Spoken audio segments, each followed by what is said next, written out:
Hello everybody, welcome back to Book of Kings, where we discuss topics such as history, religion, philosophy, psychology, culture, and more, and the way that they all interact with one another.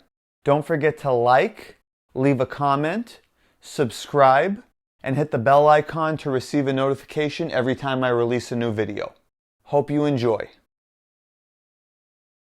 Hello everybody. We are back for our second and final episode in our series on the history of China. In our last episode, we discussed the history of China, beginning with its semi-mythological origins under the Qing Dynasty, on to the first empire in Chinese history under the Qing Dynasty, the first golden age in Chinese history under the Han Dynasty, and ultimately moving on towards the second golden age in Chinese history under the Tang Dynasty. So where we left off in our last episode, we discussed the latter years of the Tang Dynasty, where the Tang Dynasty would increasingly lose control of its provinces due to rebellions and the granting of increased authority to regional powers, resulting in the further decentralization of the empire, ultimately resulting in the fall of the Tang Dynasty, the breakup of China, and the beginning of a new interdynastic period in Chinese history. And that is where we will pick up with today's episode. So, the Tang Dynasty would finally be overthrown by a dynasty known as the later Liang Dynasty, resulting in 1, their succession by this following dynasty, and 2, the fracture of their territory, with the south of China being split amongst many different kingdoms. This would usher in a period known as the 10 Kingdoms and 5 Dynasties period, whereby there would be 5 consecutive dynasties in the north, 3 of which were dominated by ethnic Sha-Tuo Turks, and of course, as I mentioned, the south would be divided amongst various different kingdoms. So among the northern dynasties, they would succeed one another in a linear fashion.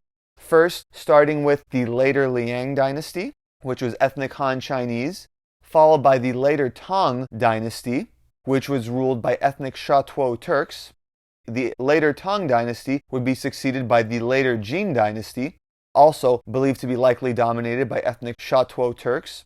This dynasty would be overthrown by the later Han Dynasty, another ethnic Sha-Tuo Turkic dynasty, and this dynasty would of course finally be overthrown by the later Zhou Dynasty, which was a ethnic Han Chinese dynasty.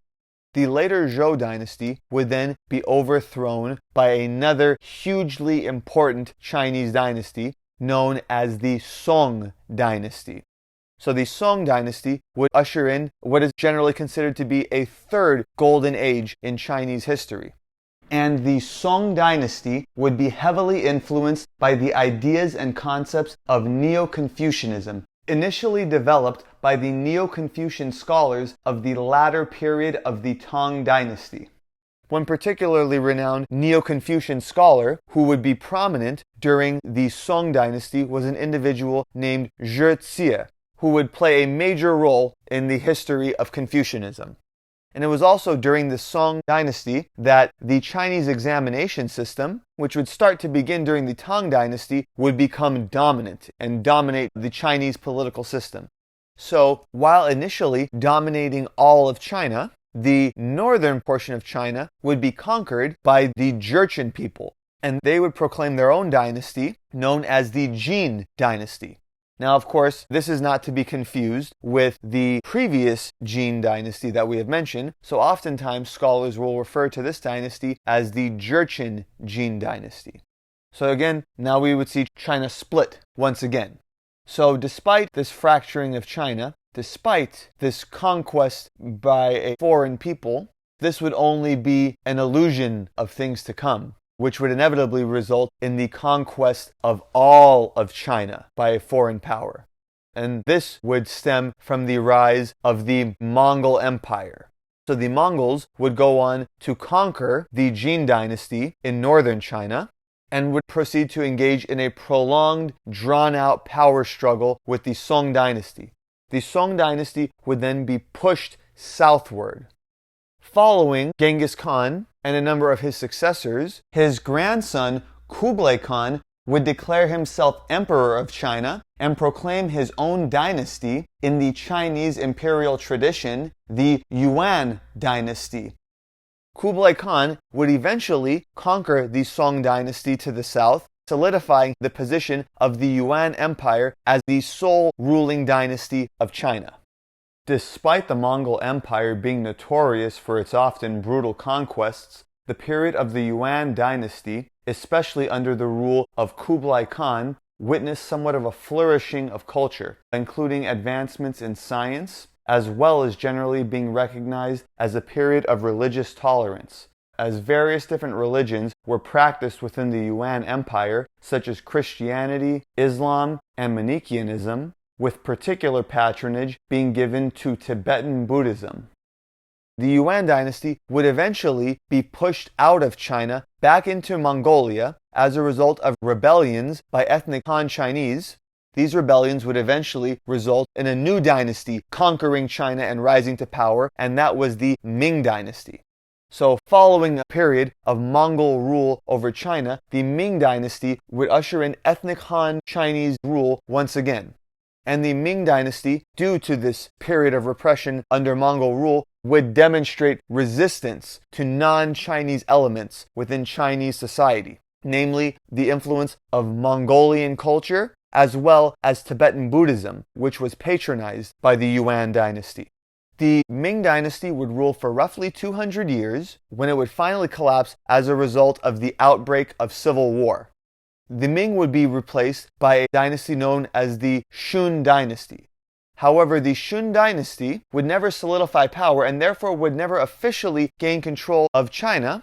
Now, simultaneously, during this time, the Jurchens, who had previously ruled northern China under the Jurchen Jin dynasty, would once again be united by the tribal chieftain known as Nurhaci. And Nurhaci would go on to begin the conquest of China. Nurhaci would be succeeded by his son Hong Taiji, who would change the name of the Jurchen people to the Manchu people, proclaim an official Chinese dynasty known as the Qing Dynasty, and continue the conquest of China. This attempt at conquest by the Manchu people, along with the attempt of the Qing Dynasty to solidify power, would eventually come to a head. With the Qing Dynasty failing to solidify power, the Ming general Wu Sangui, in a final act of desperation, would switch his allegiance to the Manchu people, therefore resulting in the Qing being defeated and the Manchu people progressing in their conquest of all of China. They would eventually go on to conquer all Chinese territory, as well as modern-day Mongolia. Now, while the Qing Dynasty initially maintained Manchu culture and customs, and in fact even forcefully imposed these customs on the ethnic Han Chinese population, most famously known for forcing the ethnic Han Chinese population to adopt Manchu hairstyle upon punishment of death for disobedience, the Manchu people who would rule China under the Qing Dynasty would go on to become thoroughly Sinicized and adopt Han Chinese culture during the later years of the empire. And it was also during the Qing Dynasty that we would see the rise of Western powers, and these Western powers gain influence over China, creating various quote-unquote spheres of influence in various parts of China. The Qing Dynasty would eventually be overthrown, and a republic would be established in China known as the Republic of China. This would officially end Chinese imperial rule, with the Qing Dynasty being the last Chinese empire in history. One of the main figures in the establishment of the Republic of China was Sun Yat-sen, who would go on to be the first president of China.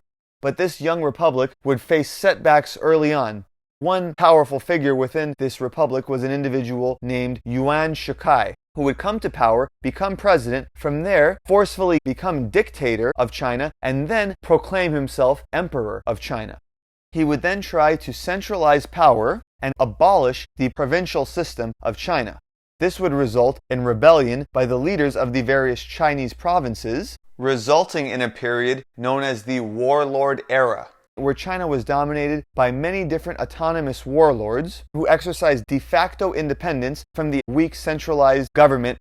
Yuan Shikai would give up power a year later and would die shortly after. Following this, the history of the Republic of China would continue down this rocky path when we would see the outbreak of civil war within the Republic of China between the nationalist government of the Republic under Chiang Kai-shek and the Communist Party led by Mao Zedong.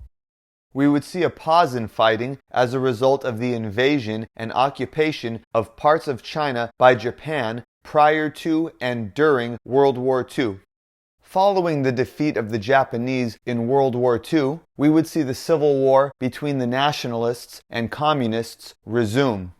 The nationalists would inevitably be defeated, would be pushed out of mainland China into their last remaining stronghold of Taiwan, which would form the basis for the modern nation of Taiwan.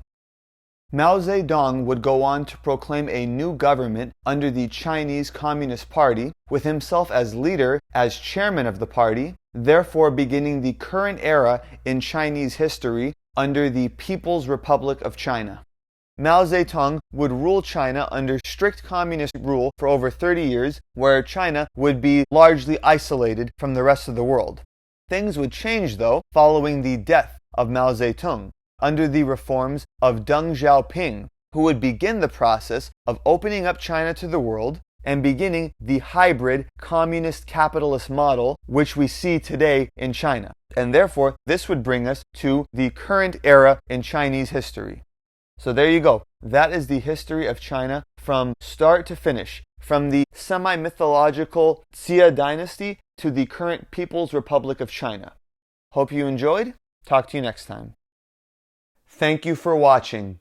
This has been another Book of Kings video. Don't forget to like, leave a comment, subscribe, and hit the bell icon to receive a notification every time I release a new video.